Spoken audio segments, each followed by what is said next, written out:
A prison janitor was almost done cleaning the reception offices. He picked up the garbage and got ready to store his tools in the storage room at the end of the hallway.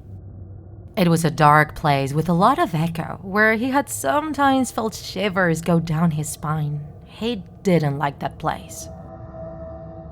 That night, he had ended his shift even later than usual, so he was completely alone.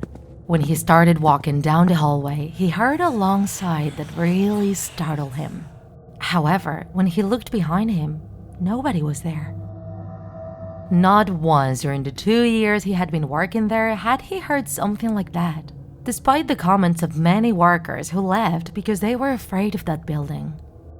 The same thing happened in subsequent days. He would hear that same long sigh and wouldn't see anyone around.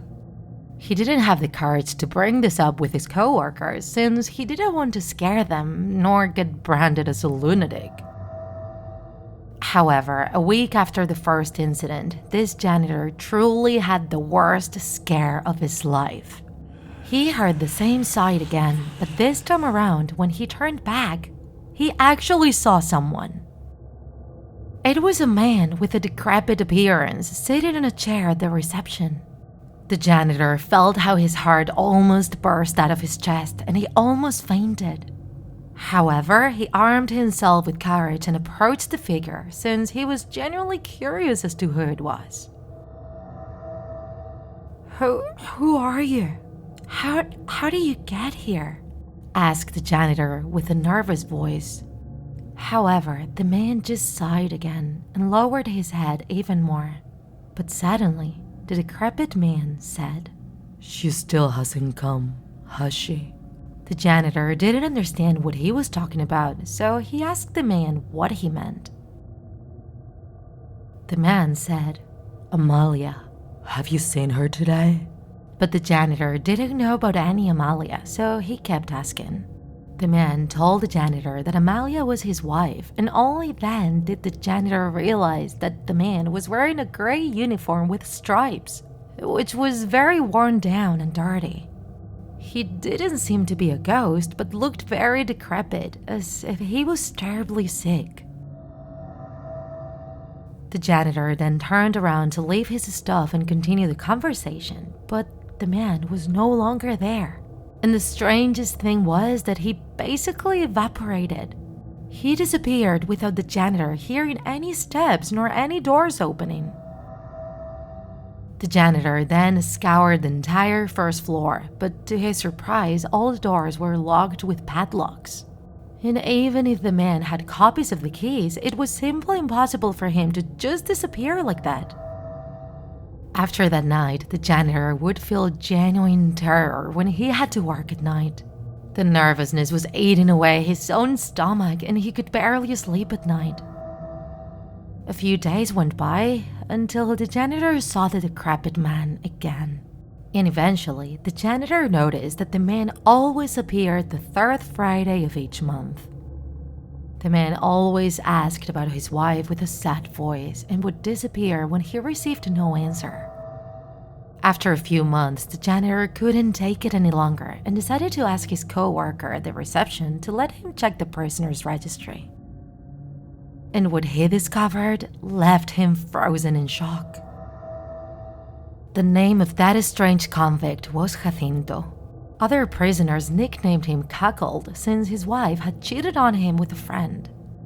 The two of them set Jacinto up by killing a wealthy woman he worked for with the help of a set of keys he had. After a long trial, Jacinto's wife testified against him, and he accepted the charges to prevent her from going to jail.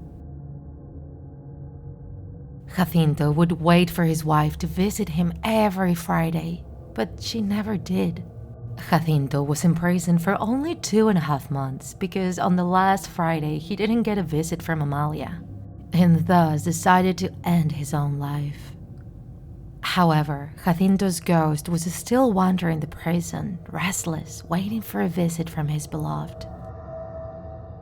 This is one of the many legends surrounding the old Lecumberri Penitentiary, which has long since been readapted into an office of Mexico's General Archive. The prison was inaugurated by Porfirio Diaz and his cabinet on September 29, 1900. It was built as a response to the need of modifying the faulty penal system of the country. And it was given that name because it was located at a property of a Spaniard with the last name Lecumberri. The prison was originally built to hold around 800 convicts. However, over time, it started to fill up and managed to reach an overpopulation of more or less 5,000 convicts.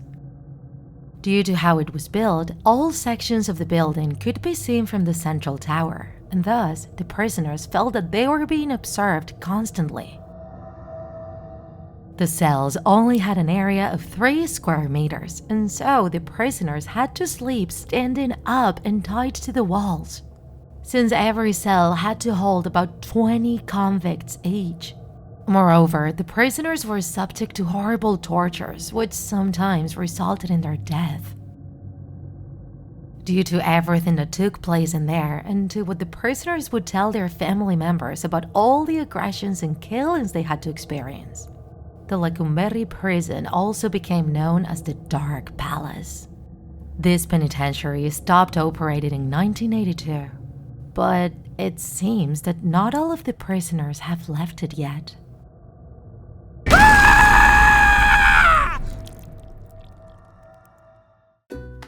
If you enjoyed this video, don't forget to like it, and if you want to see more Draw My Life videos, subscribe to our channel.